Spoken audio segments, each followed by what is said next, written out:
sud za ljudska prava. Dobar dan. Hvala, izvolite sjesti.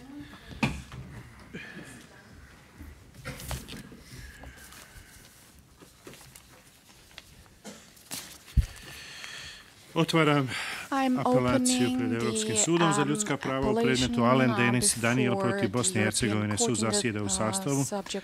Sa desne strane je Bob Thompson, sa lijeva Hilma Vučinića, ja sam Tihomir Lukes i predsjedavač. Mali primjedbi na sastav vijeća? Nema, hvala lijepo, znači možemo raditi. Prije svega želim vas upozoriti da se vrši audio i video snimanja recording. We have audio and video recordings of the session, and I will kindly ask you to say your name in case of the Časni sude, ekipa respondenata, dobar dan.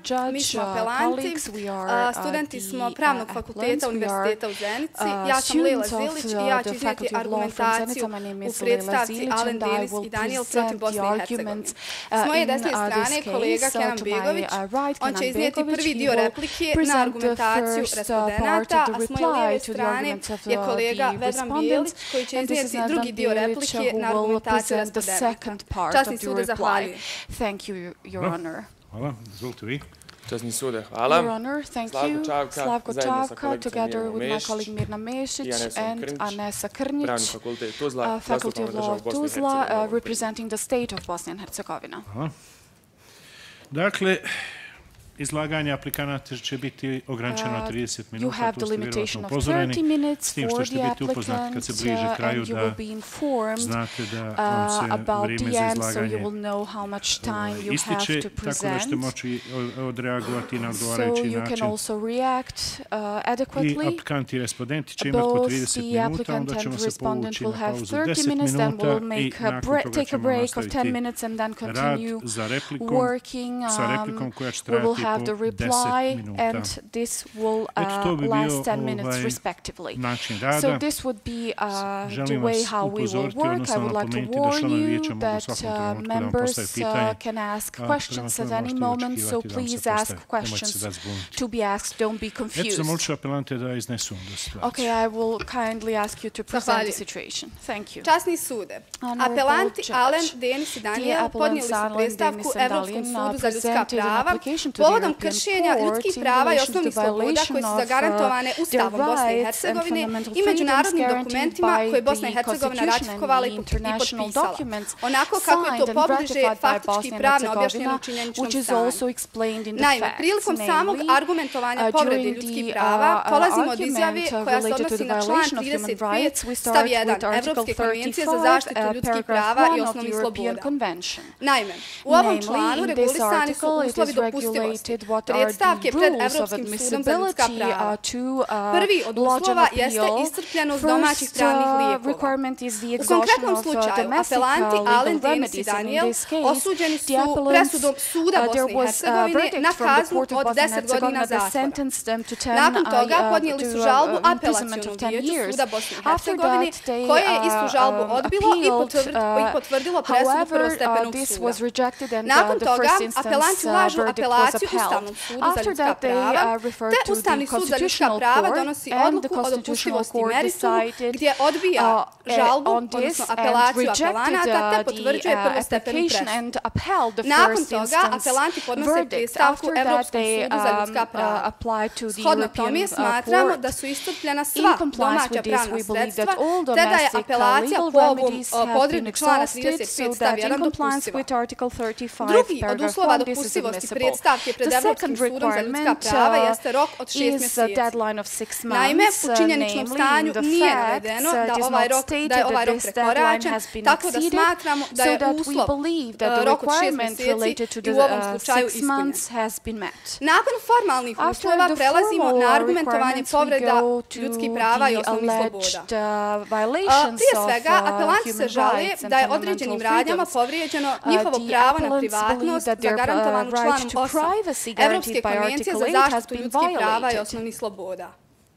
Naime, povredu prava na privatnost apelanti vide u činjenici da pretres vozila i pretres ugostiteljskog objekta Bor nisu izvršeni na način na koji to propisuje Zakon o krivičnom postupku Bosne i Hercegovine, što ću u nastavku i elaborirati. Pravo na privatnost zagarantovano je članom 8 Evropske konvencije, gdje jasno stoji da svako ima pravo na poštovanje privatnog i porodičnog života, doma i prepiske. Javna vlast se ne miješa u ovo pravo, izuzev ukoliko to nije predviđeno domaćim zakonom, koji je neophodan u demokratskom društvu u cilju zaštite javnog poretka, nacionalne sigurnosti, zdravlja, morala i sl. Prilikom argumentovanja same povrede prava na privatnost polazimo od ispitivanja činjenice da li pretres vozila i pretres ugostiteljskog objekta Bor potpadaju pod racione materija odredbe člana 8. U prilog ovoj argumentaciji pozivam se na presudu Nimitz protiv Njemačke, gdje je Evropski sud za ljudska prava jasno konstatovao. U slučaju kada javna vlast vrši pretres objekata, prostorija ili nekih pokretnih stvari, bez obzira da li se te stvari koriste u privatne ili profesionalne svrhe, može doći do kršenja člana 8 Evropske konvencije. Ukoliko javna vlast pritom taj pretres izvrši na nezakonit način, dakle protivno formalnim uslovima koji su propisani procesnim zakonima u državama, takav pretres predstavlja kršenje člana 8 Evropske konvencije. Također pozivam se na presudu Vasim protiv Nizozemske, gdje je Evropski sud za ljudska prava istakao, citiram, visoke strane ugovornice dužne su da poštuju materijalne i proceduralne zahtjeve koji su postavljene u njihovim procesnim zakonima kako ne bi došlo do kršenja relevantnih odredbi Evropske konvencije. Također u prilog ovog argumentaciji pozivam se na presudu Bena protiv Ujedinjenog kraljevstva, gdje je Evropski sud za ljudska prava pozvao visoke strane ugovornice da poštuju zakon i da poštuju proceduralne uslove koji su propisani tim zakonima u cilju poštovanja Evropske konvencije.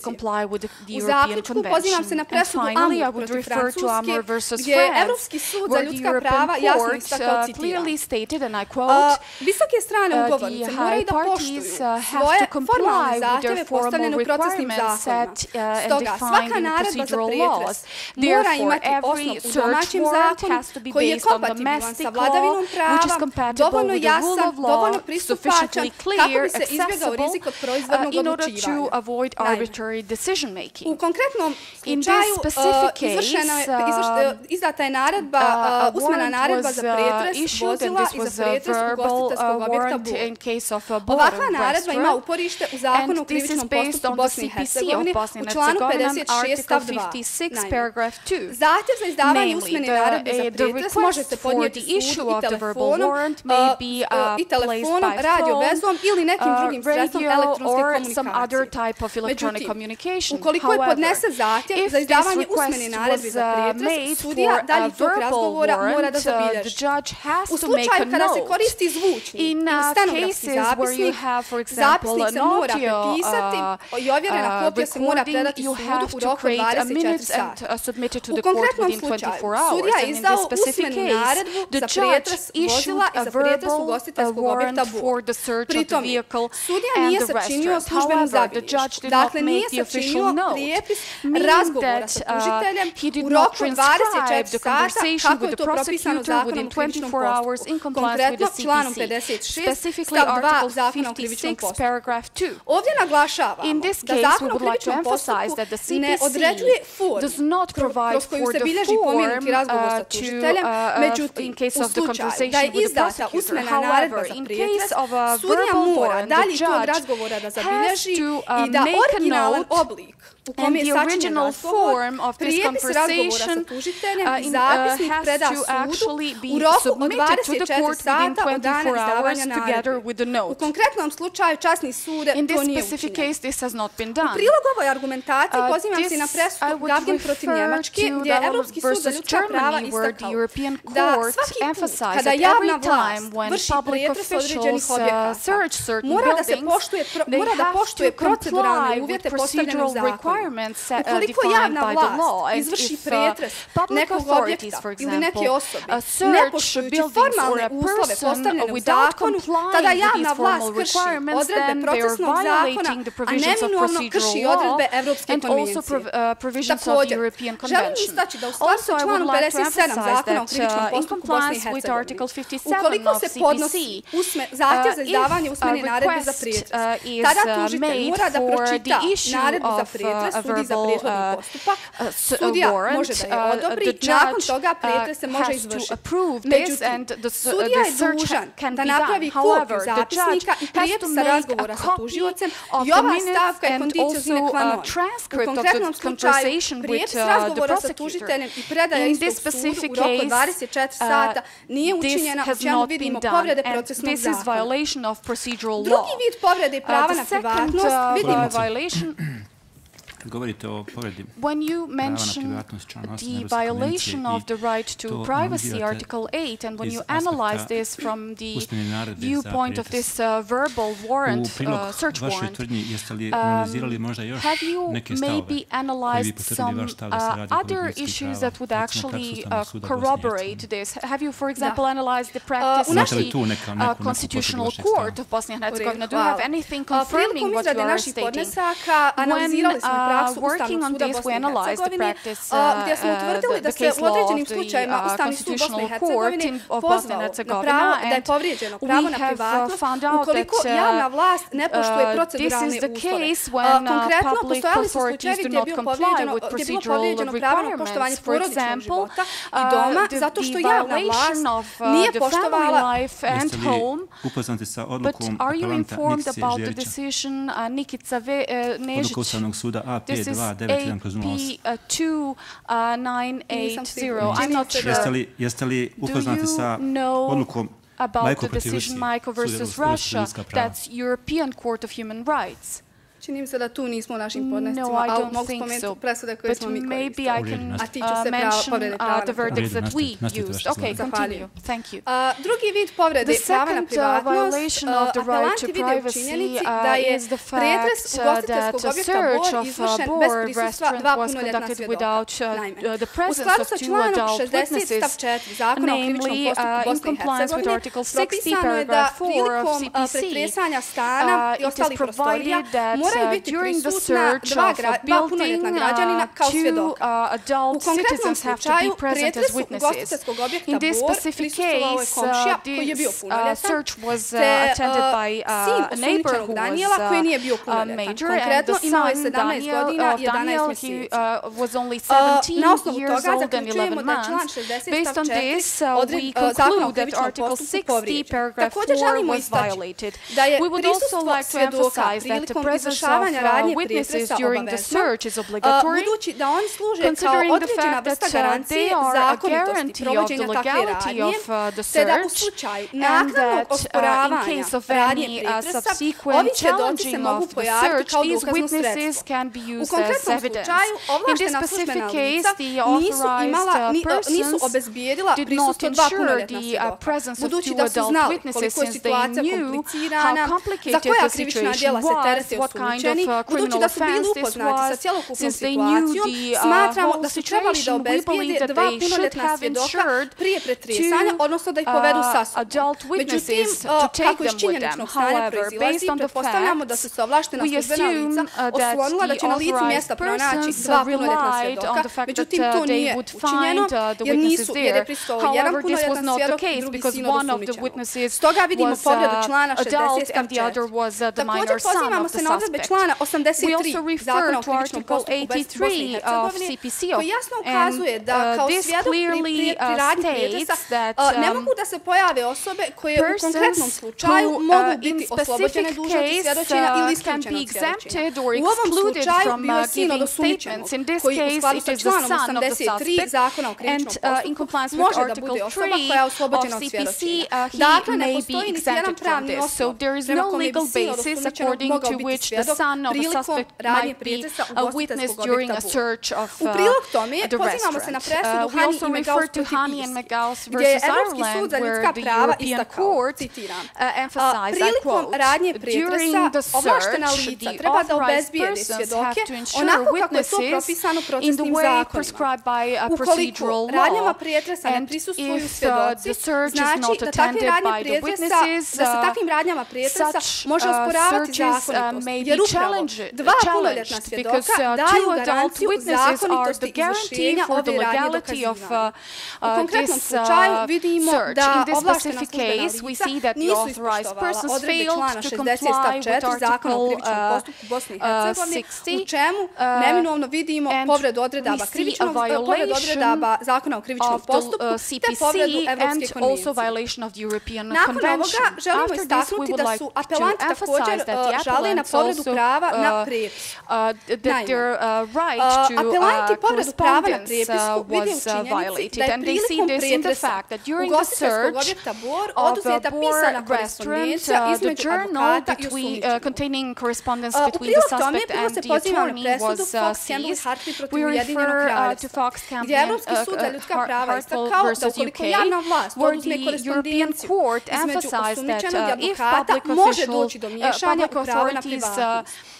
S druge strane, pozivam se na presudu Boldek protiv Ujedinjenog kraljevstva, gdje je Evropski sud za ljudska prava istakao, citiram, pravo na necenzurisanu prepis između osumnjičenog i advokata uživa posebnu zaštitu zbog činjenice da se tu isprepliču interesi prava na privatnost i prava na pravično suđenje. U konačnici, pozivam se na presudu Henside protiv Ujedinjenog kraljevstva, gdje je Evropski sud rekao da miješanje u pravo na prepisku zagarantovano članom 8 Evropske konvencije može biti opravdano ukoliko je propisano zakonom koji je neophodan u demokratskom društvu. Smatramo da miješanje u pravo na prepisku propisano zakonom o krivičnom postupku Bosne i Hercegovine. Međutim, odredba ovog zakona opet nisu ispoštovane. U skladu sa članom 62 stav 1 Zakona o krivičnom postupku Bosne i Hercegovine, ovlaštena službena lica imaju pravo da oduzmu predmete prilikom pretresa, predmete koji su vezani za svrhu pretresanja. U ovom slučaju, apelanti su osumnjičeni za krivično djelo neovlašten promet opojnih droga. Svrha pretresa i vozila i ugostiteljskog objekta Bor bilo je pronalazak psihoaktivnih supstanci u cilju rasvjetljenja konkretnog slučaja. Dakle, prilikom pretresa pronađene su određene količine psihoaktivnih supstanci, međutim svrha pretresa nije bilo oduzimanje određenog vida korespondencije. Također, pozivamo se na član 60... Ja se izvinjavam, samo jedno pitanje. Moje pitanje je zašto činjenica da su oduzeli korespondenciju utiče na bilo šta u slučaju? Zar to nije moglo biti korišteno kao dokaz? Da li je advokat koji je to napisao bio advokat osumnjičenog? Jer ja ne vidim kako ovo relevantno za bilo šta što se tiče slučaja. Tako da se nadam da mi možete objasniti zašto je činjenica da je oduzeta korespondencija utiče na bilo koji od dokaza ili drugih stvari koje su urađene. Tako da bih zaista cijenio ukoliko bi se to mogli objasniti. Hvala, časni sud. U nastavku mog izlaganja je većina odgovora na ovo pitanje, međutim ja ću reći da javna vlast u skladu sa relevantnim odredbama koje ja spominjem, članu 62 i 61, ima pravo da oduzme određene stvari prilikom pretresa. Međutim, javna vlast ne može da oduzima sve. Zašto su oni oduzeli ovu prepisku? U činjeničnom stanju ne stoji. Ista prepiska nije vraćena u toku cijelog krivičnog postupka. Da, ali moje pitanje, činjenica da su oni oduzeli nešto što nisu trebali da oduzmu, da li to znači da presuda nije adekvatna, jer meni se ne čini da je vlada to na bilo koji način koristila. Kako to zapravo utiče na ishod slučaja? Eto, to je moje pitanje. Časni sud, sasvim je neminovna činjenica da je vlada ovaj rokovnik koristila jer ga nikad nije ni vratila. Dakle, u toku cijelog krivičnog postupka oni su znali da trebaju vratiti isti rokovnik, istu prepisku, budući da su se tu nalazile određene vrste uputa između advokata i osumnjičenog. Međutim, vlada, iako je znala da ne postoji osnov i u članu 62 stav 1, a naravno ni u članu 62 stav 2 nije vratila isti rokovnik.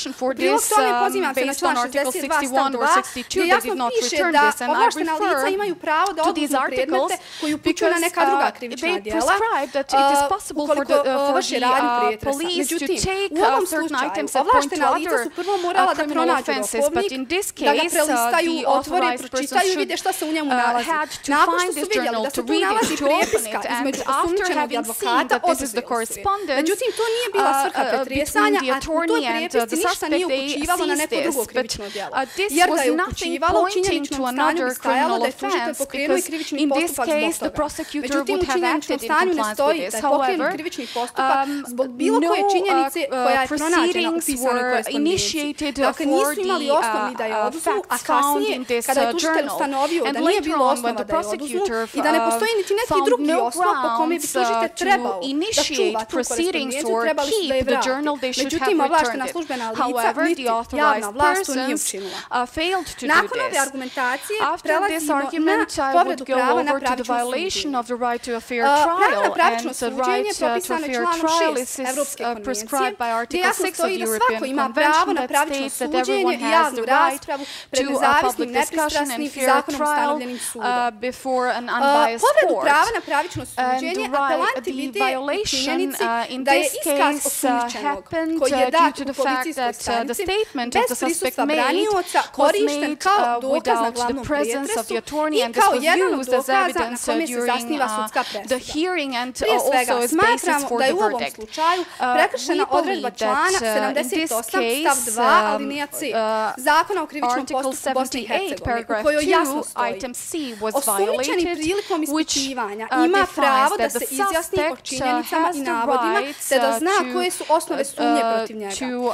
to give a statement, and if he does so in the presence of the attorney, this may be used during the main hearing, and it may be read without his consent. And in this specific case, Daniel made a statement without the presence of his defense attorney, and this was used during the main hearing, and this is also the basis for the verdict, which we see as a violation of Article 78, paragraph 2, item C.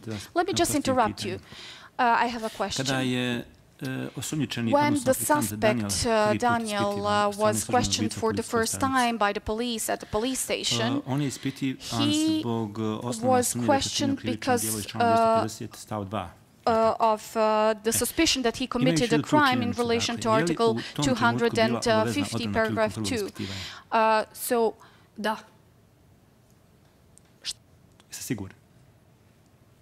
should the attorney have been present? Yes.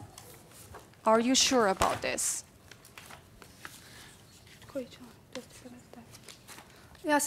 I apologize if I may consult my colleagues.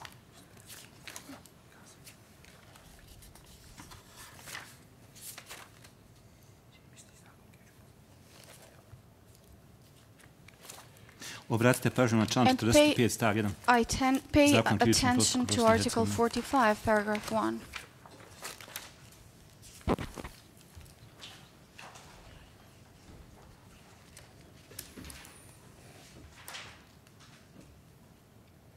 Dakle, u pitanju je krivično djelo iz člana 250 stav 2. Tako stoji u pripremnom materijalu, je li tako? Organizovani kriminal, član 250 stav 2. This is organized crime, Article 250, paragraph 2. Časni sud na osnovu člana 250 stav 2 krivičnog zakona za ovo krivično djelo propisana je kazna zatvora 5 godina ili teža there is imprisonment of 5 years or more longer, and in compliance with Article 45, a suspect has to have a defense attorney at the first questioning if he's mute or deaf, or if he's suspected of a criminal offense for which a penalty of long-term imprisonment may be pronounced. Is this a long-term imprisonment? Are you sure about this? So, in case of this Article 250, is this long-term imprisonment? No, it's 5 years or more. So, does he have to attend the attorney? No. Okay, thank you. Continue. Dakle, pored povrede člana 78 stav 2 koji sam obrazložila, pozivamo se na član 78 stav 6 paragraph 6 of the CPC, gdje je propisano da se na povredama, dakle, odredama zakona o krivičnom postupku ne može temeljiti sudska odluka. Također, povredu prava na pravično suđenje apelanti vide u činjenici da su na glavnom pretresu korišteni dokazi koji su dobiveni na nezakonit način. I u činjeničnom stanju jasno piše da je na glavnom pretresu korišteni sljedeći dokazi. Zapisnik o pretresu vozila. U prethodno iznesenoj argumentaciji obrazložili smo da pretres vozila nije bio zakonit jer sudija za prethodni postupak nije sačinio službenu zabilješku, prijepis razgovora sa tužiteljem isti predao sudu u roku od 24 sata. Drugi dokaz koji je korišten na glavnom pretresu jeste zapisnik o pretresu ugostiteljskog objekta Bor. Ni ovaj pretres nije bio zakonit jer njemu nisu prisustvovala dva punoljetna lica. Također, treći dokaz koji je korišten jeste iskaz o sumnjičenom datu policijskog stanice. Prema članu 10 Zakona o krivičnom postupku Bosne i Hercegovine, sudska presuda se ne može zasnovati na dokazima koji su dobiveni povredama ljudskih prava i osnovnih sloboda i povredama procesnog zakona. Povrede ljudskih prava, dokazi koji su dobiveni povredama ljudskih prava i oni koji su dobiveni povredama procesnog zakona spadaju u nezakonite dokaze i kao takvi su pravno nevaljani. Prema relevantnoj praksi Evropskog suda za ljudska prava, takve dokaze treba izdvojiti iz spisa i na njima se nikako ne smije temeljiti sudska presuda. U prilogu ovakvoj tvrdnji pozivamo se na presudu Teixeira de Castro protiv Portugala, u kojoj je Evropski sud za ljudska prava istakao, citiramo, zabrana upotrebe nezakonitih dokaza je apsolutna. S jedne strane, apsolutna je zato što su takvi dokazi dobiveni na nezakonit način i ne smiju se koristiti u krivičnom postupku. S druge strane, apsolutna je jer se ti dokazi svakako ne smiju koristiti bez obzira da li su oni istiniti ili da li su pouzdani. U konkretnom slučaju, takvi dokazi korišteni su na glavnom pretresu i na njima se zasniva sudska odluka. U prilog argumentovanju povrede člana 6 Evropske konvencije, također bi spomenuli doktrinu plodova otrovne voćke. Doktrina plodova otrovne voćke prvi put je ukorijenjena u pravnoj tradiciji Sjedinjenih Američkih Država. Prema ovoj doktrini, u krivičnom postupku se osim dokaza koji su dobiveni na nezakonit način, ne smiju koristiti ni oni dokazi koji su zakoniti, ali izvorni dokaz na osnovu kojeg su oni pribavljeni jeste nezakonit. Prema tome, i u skladu sa cjelokupnom argumentacijom koju smo iznijeli pred ovaj sud, smatramo da cijeli postupak, krivični postupak protiv apelanata Alena, Denisa i Danijela nije imao epitet pravičnog. U prilog tome pozivamo se na presudu Schenk protiv Švicarske, gdje je Evropski sud za ljudska prava istakao da član 6 garantuje pravo na pravično suđenje i poziva države članice da ga poštuju. Međutim, on ne određuje uslove pod kojima se određeni dokazi smatraju zakonitima koji ne. To određuju procesni zakoni visokih strana ugovornica. Također, Bosni i Hercegovini zakon o krivičnom postupku Bosne i Hercegovine jasno određuje formalne uslove za radnje dokazivanja. Dakle, članom 56 stav 2, 60 stav 4, 78 stav 2, koje sam spomenula u prethodnoj argumentaciji, jasno propisuju koji se formalni uvjeti moraju ispoštovati u konkretnom slučaju da bi radnje dokazivanja i ispitivanje osumnjičenog bilo zakonito. Dakle, zakon je zaista kompatibilan sa vladavinom prava, pristupačan, dovoljno precizan, ispunjava sve ostale uvjete, međutim, problem je što se ni sudija za prethodni postupak, ovlaštena službena lica, možemo reći celokupna javna vlast općenito, nije pridržavala određenih formalnih uslova propisanih u ovom članu.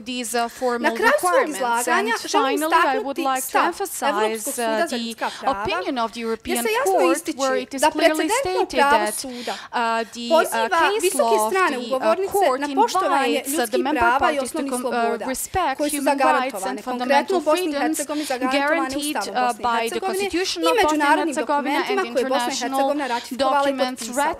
Pozivaju se da poštuju ljudska prava, prije svega da poštuju svoje domaće nacionalne propise, a sve u svrhu poštovanja Evropske konvencije ljudskih prava u cilju poštovanja ljudskih prava i osnovnih sloboda. Također, Evropski sud za ljudska prava u presudi kaznama poziva na poštovanje formalnih uslova, baš zbog činjenice da nepoštovanje formalnih uslova u procesnim zakonima može dovesti do kršenja odredaba Evropske konvencije za zaštitu ljudskih prava i osnovnih sloboda, što smatramo da je u konkretnom slučaju došlo do povrede člana 8 i do povrede člana 6 Evropske konvencije. S ovim završavamo argumentaciju. Časni sud, ekipa respondenata, zahvaljujemo na saslušanju.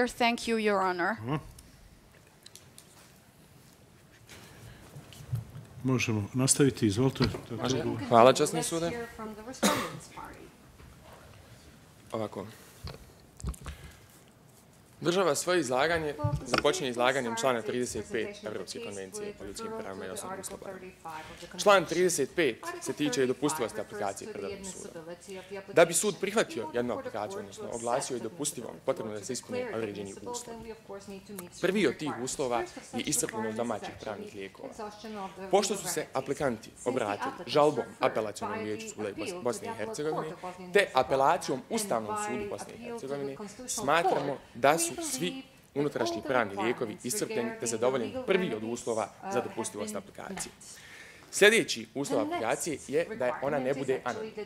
Pošto su aplikanti u konkretnom slučaju potpisali svoju aplikaciju, smatramo da je i ovaj uslov zadovoljen. Sljedeći uslov je neistovjetnost sa pitanjem o kojem je sud već odlučivao. Pošto su aplikanti prvi put pred ovim sudom, prvi put sa ovim slučajem pred sudom, smatramo da je i ovaj uslov zadovoljen. Još jedan od uslova je da je aplikacija u skladu sa konvencijom. Pošto se aplikanti pozivaju na povrede članova konvencije, smatramo da je i ovaj uslov ispunjen. No što se tiče petog uslova, koji se tiče blagovremenosti aplikacije, mi pozivamo sud da preispita blagovremenost aplikacije u ovom konkretnom slučaju. Naime, u činjeničnom stanju hipotetičkog slučaja koji smo mi dobili, ne navodi se nikakav datum. Stoga ne možemo znati da li je aplikacija blagovremena, odnosno da li je podnesena u roku od 6 mjeseci od pravosnažne odluke. Prva činjenica koja ide u korist državi, što se ovoga tiče, je da je praksa postupajućih sudova, odnosno suda Bosne i Hercegovine i Ustavnog suda, u slučajevima gdje je činjenično stanje jasno, takvi slučajevi se završavaju jako brzo. A činjenično stanje u ovom slučaju izuzetno je jasno, jer su aplikanti uhvaćeni dok su pokušavali prevesti velike količine droge iz Republike Bosne i Hercegovine prema Republici Austrije. Sljedeća činjenica da su svi dokazi na kojima se temeljila osuđujuća presuda koja je izrečena aplikantima su prikupljeni do prvog ispitivanja. Nijedan dokaz nije prikupljen poslije. I posljednja činjenica je da je aplikantima određen pritvor u trajanju 30 dana koji kasnije nije bio produžen, što može uputiti na činjenicu da je proces završen u tom vremenskom periodu. Ako bi sud našao da aplikacija nije blagovremena, odnosno da nije ispunjen peti uslov dopustivosti aplikacije, pozivamo da postupi kao u slučaju El Masri protiv Makedonije, kada je aplikaciju proglasio neblagovremenom i nije uopšte raspravljao. Čak i da sud prihvati aplikaciju prvog, on u bilo kojem momentu procesa po stavu 4 člana 35 može takvu aplikaciju proglasiti nedopustivom ako zaključi da nije ispunjen neki od uslova dopustivosti. Tako je sud postupio u slučaju Pisano protiv Italije. No, ako sud zaključi da je aplikacija blagovremena, što znači da je ispunjen i peti uslov, mi ćemo dokazati da nije postojala nijedna povreda od članova na koji se aplikanti pozivaju. Počet ćemo sa članom 5, pravo na slobodu i sigurnost. Ovaj član svim uživaocima prava garantuje pravo na slobodu i sigurnost, te da niko neće biti lišen slobode, osim u slučajevima koji su taksativno navedeni po konvenciji. Država smatra da su aplikanti lišeni slobode na osnovu člana 5, stav 1.c konvencije. Taj stav i ta tačka navode 3 osnova da se osoba liši slobode. Prvi je postojanje opravdane sumnje da osoba učinila krivično djelo. Drugi je da se osoba spriječi da učini krivično djelo. I treći da nakon što je učinila krivično djelo, da se ta osoba spriječi da pobjedi. Ukoliko se osoba u skladu s ovom odredbom liši slobode, država je dužna sprovesti nadležnoj sudskoj vlasti koja će odlučiti o tom pitanju. U slučaju X i Y protiv Nizozemske, sud je zaključio da nadležna sudska vlast je ono što se unutrašnjim zakonom odredi, odnosno da je to ona institucija koja ima ovlasti od zakona da vrši sudsku vlast. Država smatra da je ispunila ovaj uslov jer aplikantima je suđeno pred sudom Bosne i Hercegovine, koje svoje ovlasti crpi iz zakona o sudu BiH, te ima odjeljenje koje se tiče organizovanog kriminala, za što su aplikanti bili optuženi prvo, a nakon toga i pravosnažno osuđeni. Također, pravni standard opravdane sumnje sud je razjasnio u predmetu Fox, Campbell i Hart. Naveo je da je opravdana sumnja pravni standard koji osobe štiti od proizvoljnosti države pri lišavanju slobode, te da je to splet činjenica koje imaju uvjeriti objektivnog posmatrača da je osoba učinila krivično djelo. U presudi Mareji protiv Ujedinjenog kraljevstva sud je zauzeo stav da je cilj jednog krivičnog postupka njegovo napredovanje, te otklanjanje ili potvrđivanje prvobitne sumnje na osnovu koje je osoba lišena slobode.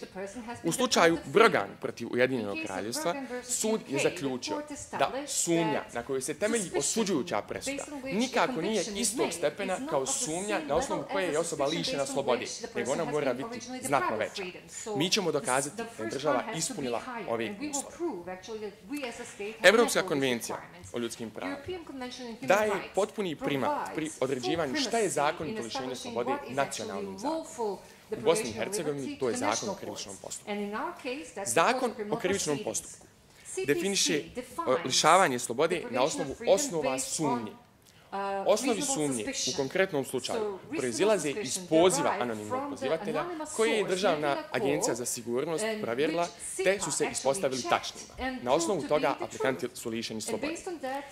Pošto je prema presudi Marije protiv Ujedinjenog kraljevstva cilj napredovanje, treba proći od osnova sumnje do osnovane sumnje da bi se osobi odredio pritvor kao što je bilo u ovom konkretnom slučaju. Osnovana sumnja iz činjeničnog stanja ovog slučaja proizilazi iz posebnih istražnih radnji koji su određene, te radnji dokazivanja što su bili pretresi, te same činjenice da su aplikanti uhvaćeni u pokušaju vršenja krivičnog djela, odnosno pokušaju prelaska državne granice između Republike Bosne i Hercegovine i Republike Hrvatske. Država smatra da je ovim ispunila uslov postojanja osnovane sumnje, koja je veći stepen sumnje od opravdane sumnje koja se traži konvencijom. Naime, na osnovu osnovane sumnje osobi se određuje pritvor. Pritvor određuje sudija za prethodni postupak koji je pravni stručnjak. Dok opravdana sumnja ima uvjeriti jednog objektivnog posmatrača, znači laika da je osoba učinila krivično djelo. Što znači da treba postojati mnogo više činjenica da se utvrdi pravnog stručnjaka od jednog laika. Kolega, samo ću vas čas reknuti da vam postavim jedno pitanje. Govorite o pretpostavkama za određivanje mjere pritvora. Da. Pominjali ste osnovanu sumnju i pominjali ste činjenicu da je postojanje osnovane sumnje potkrijepljeno činjenicom da je jedan od osumnjičenih lišen slobode, ako sam vas dobro shvatio, prilikom pokušaja napuštanja Bosne i Hercegovine na granicama Hrvatskoj. Zašto mislite da ta činjenica da je on lišen slobode na prelasku granice između Bosne i Hercegovine i Hrvatske govori u prilog postojanja osnovane sumnje da je osoba počinila krivično djelo? Zato što su pretresom granični službenici utvrdili postojanje 25 kg opojne droge heroin u autu koji je bilo u njegovom vlasništvu, na koje je on kasnije priznao da je znao da se nalazi u njegovom. A da li vam ta činjenica još govori o nečemu?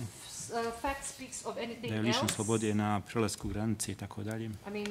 A da je pokušao izvršiti prevoz te droge iz... Dakle, kad govorimo o pritvoru, govorimo o materijalnim uslovima za određivanje pritvora i posebnim pritvorskim razlozima. Da, pokušaj bijega. Da.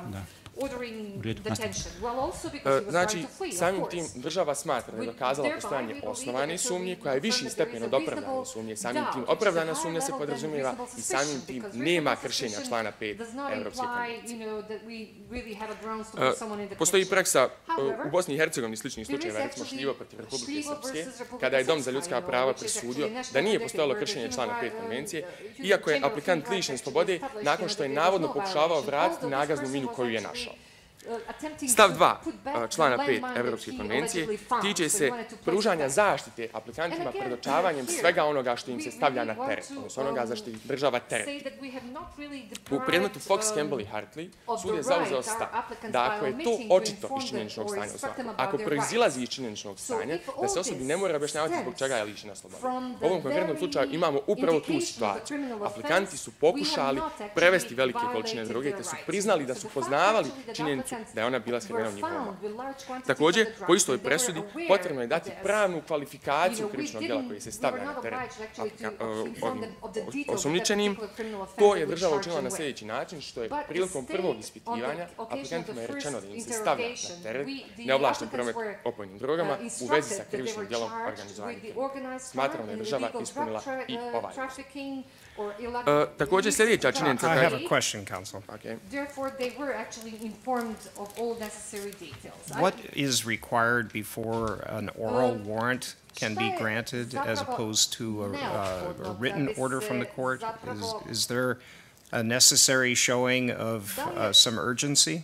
Potrebno u nekom smislu zapravo dokazati da postoji neka hitnost da bi se zapravo moglo raditi i djelovati na temelju usmenog naloga za pretres u odnosu na čekanje za pisani nalog. Do you need me to repeat? Potrebno da vam pojasnimo šta smatram. To nije dio mog izlaganja, kolegica će izlagati član 6, pa će objasniti u svom. You will be covering the Article 6, so maybe we can wait for her just to elaborate a little bit on that. That's fine, I'll agree with that. Može, nema problema. Sljedeća činjenica koja ide u prilog državi je da su 2 od 3 osumnjičena imali branioca, što nedvosmisleno govori o tome da su im pročitana njihova prava, da su bili upoznati sa svojim pravima. To što jedan od njih trojice nije imao svog branioca je činjenica koja se njemu stavlja na teret, a nikako državi. Ovime smatramo da smo zadovoljili uslove iz stava 2, odnosno podrobnog obavještenja osobe o krivičnom djelu kojim se stavlja na teret, te da povrede navedenog člana nije bilo. Po stavu 5 člana... Kolega, da li je ova treća osoba, osumnjičena osoba, dakle koja nije imala branioca, bila upoznata sa svim pravima u skladu s odredbama ZKP-a prilikom prvog ispitivanja? Dakle, to su prava iz člana 78 Zakona o krivičnom postupku Bosne i Hercegovine koja propisuju sve one prava obaveze ovlaštene službene osobe prilikom prvog ispitivanja. To iz činjeničnog stanja nama nije vidljivo. Pretpostavit ćemo da jeste. Da, u redu. Dakle, pretpostavit ćemo da je bio upoznat sa svim pravima. U redu. Stav 5 člana 5 propisuje odštetu osobi za nezakonitost, koja je bila žrtva nezakonitog lišenja slobode. Znači, ova odšteta se odnosi samo za povredu člana 5 i nikako ni za bilo koji drugi član. Država smatra da je lišenje slobode bilo potpuno zakonito u skladu sa nacionalnim zakonima, pridržavajući se duha konvencije, te da na osnovu toga aplikantima ne može biti dozvoljena nikakva odšteta. Hvala, nastavit će kolegica. Časni sude. U daljem izlaganju država će nastojati da dokaže da do povrede članova 6 i 8 konvencije nije došlo. Naime, generalna teza koja se proteže kroz cijeli član 6, a djelimično se odnosi na druge odredbe, jeste da je odluku zabranjeno temeljiti na dokazima koji su pribavljeni povredama osnovnih ljudskih prava i prava na privatnost.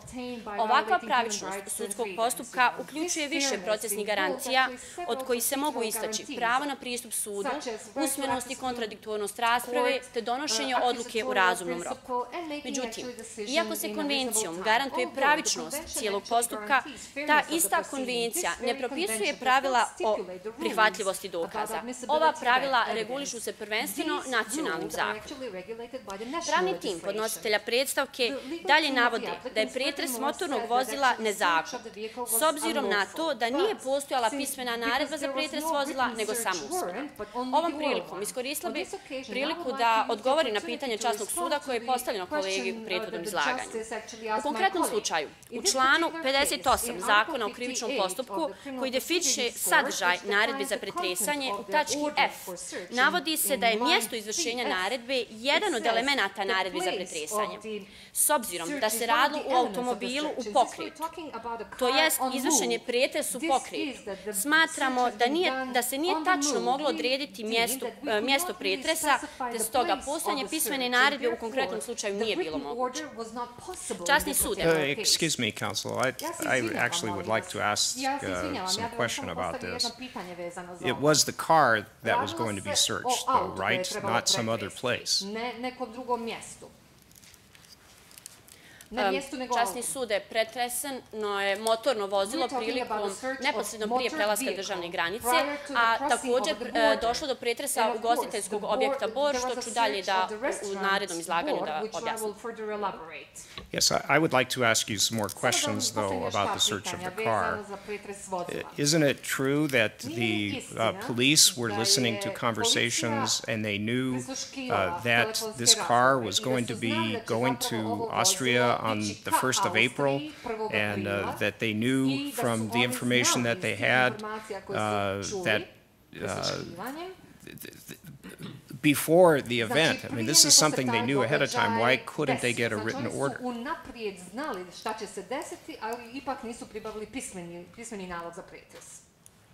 Časni sud, zamolila bi moment jedan za konsultaciju s pravnikom.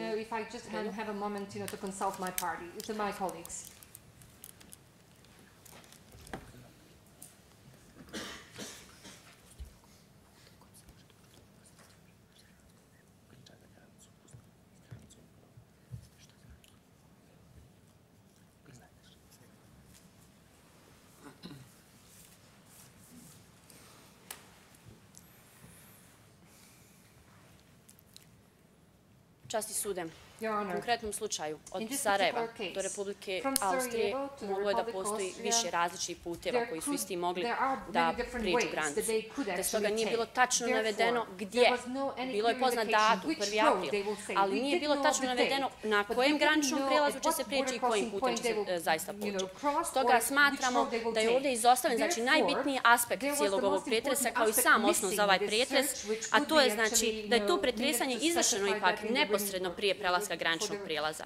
Prema važećim zakonskim propisima koji regulišu prelazak državne granice, definisano je da kada postoji osnov sumnje da lice u automobilu prevozi skrivena lica, zabranjene predmete ili stvari, policijski službenik može obaviti pretres prijevoznog sredstva ili dijelova prijevoznog sredstva uključujući njegovo rastavljanje. Samo malo. Dok smo kod ove naredbe za pretres, da li ima u pogledu pravnog dejstva, odnosno posljedica, razlike između usmene i pismene naredbe za pretres? Ne. Dobro, nastavite dalje. Stoga smatramo da su dokazi koji su pribavljeni na prethodni način u cijelosti zakoniti, te se njihova zakonitost ne može dovesti u pitanje navodima na koji se pozivaju podnositelji predstavke. Jer kako navodimo, postojala je osnova sumnji da podnositelji predstavke u automobilu prevoze veće količine droge, a ta saznanja se crpe iz poduzetih posebnih istražnih radnji u kome direktno i jasno navodi da je u toku kriminalna akcija i to vezana za međunarodni promet opojnim drogama. Nadalje, branioci ističu prigovor nezakonitosti pretresa ugostiteljskog objekta Bor iz razloga što je prilikom pretresa istog kao svjedok bio prisutan sin osumnjičenog koji je bio maloljetan. Radnje dokazivanja u koje spada i pretresanje stana, ostali prostorija i pokretni stvari moguće izvršiti bez svjedoka i bez naredbi i to u sljedećim situacijama koje su definisane članom 64 Zakona o krivičnom postupku Bosne i Hercegovine. Ako stanar tog stana to želi, ako neko zove u pomoć, ako je potrebno uhvatiti učinitelja krivičnog djela ili ako se radi o sigurnosti ljudi i imovine i ako je u stanu ili drugoj prostoriji nalazi osoba koja se po naredbi suda ima pritvoriti ili prinudno dovesti ili koja se tu sklonila od gonjenja. Naglašavamo da se prilikom prisluškivanja posebnih istražnih radnji došlo do informacija da osumnjičena lica dogovaraju transport opojne droge iz Sarajeva prema Republici Austriji, te da je prilikom pretresa motornog vozila pronađena veća količina droge. Velike količine droge, više od 25 kg, te preko 500 km od Sarajeva do Republike Austrije, dokazuje da se u konkretnom slučaju radi o kompleksnoj protupravnoj operaciji koja ujedno uključuje međunarodni promet opojnim drogama. Sve ovo stavlja do znanja da je u ovakvoj akciji akciji moralo da sudjeluje više od 3 osobe. To znači još lica pored samih podnositelja predstavke. Imajući u vidu prethodno izneseno, upućujemo na to da je postojala sumnja o pronalasku saučesnika za koje je postojala vjerovatnoća da se nalaze u ugostiteljskom objektu Bor iz razloga jer je ugostiteljski objekat Bor od ranije bio poznat kao mjesto njihovog okupljanja. Da ugostiteljski objekat Bor predstavlja mjesto njihovog okupljanja temeljimo na činjenici da, između ostalog, da je jedan od svjedoka dao izjavu na osnovu koje se da zaključiti da se razne sumnjive radnje dešavaju ispred samog objekta, kao što je okupljanje osoba afroazijskog porijekla, a znamo da se radi o međunarodnom prometu droge, te dolasci u raznim skupocjenim automobilima i sl. Iz svega ovoga proizilazi da je ispunjen zakonom predviđen uslov za pretres bez svjedoka i bez naredbi, iz razloga što je bilo potrebno uhvatiti saučesnike krivičnog djela, te ovo jasno upućuje na činjenicu da je pretres ugostiteljskog objekta Bor bio zakon, što dalje dovodi do zaključka da do povrede člana 6 konvencije ni u ovom slučaju nije došlo. Da bi se radilo, što se tiče navodne povrede člana 8 konvencije, odnosno pravo na poštivanje privatnog i porodičnog života, napominjemo da bi se utvrdilo da je došlo do kršenja člana 8 konvencije, prvo je potrebno ustanoviti da je došlo do narušavanja ostvarivanja jednog od 4 prava koja definiše ovaj član. Časni sude, ovdje je važno naglasiti da ometanje ne predstavlja uvijek i kršenje prava. U stavu 2 člana 8 konvencije navedeno je u kojim slučajevima se javna vlast može miješati u vršenje ovog prava. Kada se ustanovi, znači da je došlo do ometanja ostvarivanja, tužena država treba dokazati da je ometanje bilo u skladu sa domaćim zakonom, da je ometanje neophodna mjera u demokratskom društvu i da ometanje mora biti srazmjerno cilju kojim se teži. Što se tiče prvog uslova, to jest da ometanje bude u skladu sa domaćim zakonom, napominjemo da budući da se podnositelji predstavke pozivaju da posebne istražne radnje su bile nezakonite, mi navodimo da su one bile u skladu sa zakonom koji je donijet 1. marta 2003. godine. A da bi jedan zakon ispunio kriterij pojma zakon koji se traži po konvenciji, potrebno je da bude dostupan i precizan. Sama činjenica znači da je ovaj zakon objavljen 1. marta 2003. godine i da je do današnjeg dana prošlo više od 10 godina, te taj isti zakon objavljen u službenom glasniku Bosne i Hercegovine upućuje na to da je taj zakon bio dostupan kako podnositeljima predstavke, tako i svim ostalim zainteresiranim licima. Stoga smatram da je država Bosna i Hercegovina u ovom slučaju ispunila jedan od uslova koji se traži da bi se utvrdilo njeno miješanje, a ne kršenje člana 8 konvencije. Drugi uslov... Counsel, I have a question. Imam samo jedno pitanje, molim vas. Are you saying that the search of the restaurant was, that there was no need to get the order, even the oral order that was obtained? Are you saying that that was not needed according to the law?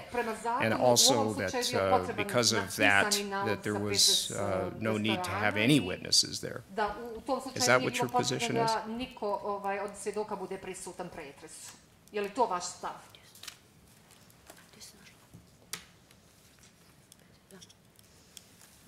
Časni sude, prema članu 64 Zakona o krivičnom postupku Bosne i Hercegovine navodi se da je moguće, znači, pretresti stan ili drugu prostoriju bez svjedoka i bez naredbi. U slučajima koji su taksativno nabrojani, a koje ja mogu da ponovim, a to su ukoliko stanar tog stana to želi.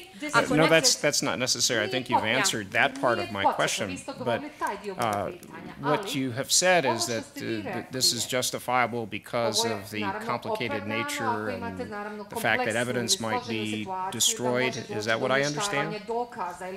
Da, i također da je bilo potrebno uhvatiti učinitelja, moguće potencijalne učinitelje krivičnog djela koji bi se nalazili tu. But isn't that kind of